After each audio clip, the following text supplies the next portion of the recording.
I'm not a fan of this as a look. This is a 4-in-hand knot with a spread collar. Now, to my mind, this knot is too thin because it doesn't fill all the available space.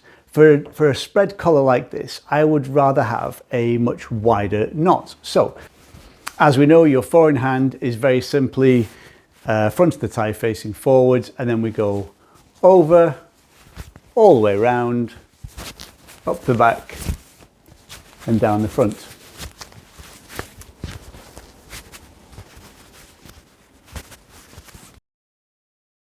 And it produces a thin and asymmetrical knot.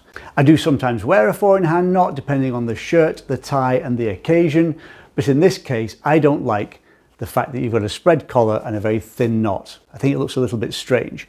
With this collar I would prefer at very least a half Windsor, but more often the full Windsor.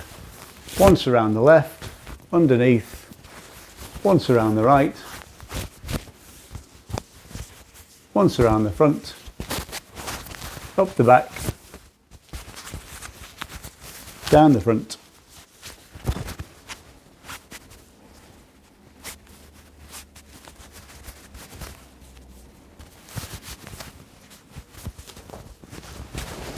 As you can see, because we've been around both sides, before we do the loop around the front and then up the back and down the front, it produces a much wider knot, which better fills the space available to it. So if I'm wearing a spread collar, I will more likely wear a Windsor or a half Windsor. But if I'm wearing a narrow spread collar, then I'm more likely to wear a 4-in-hand or a half Windsor. But that's just my preference. Let me know what you think in the comments. If you want to see more videos like this, don't forget to follow along, like and subscribe and share and all the good stuff.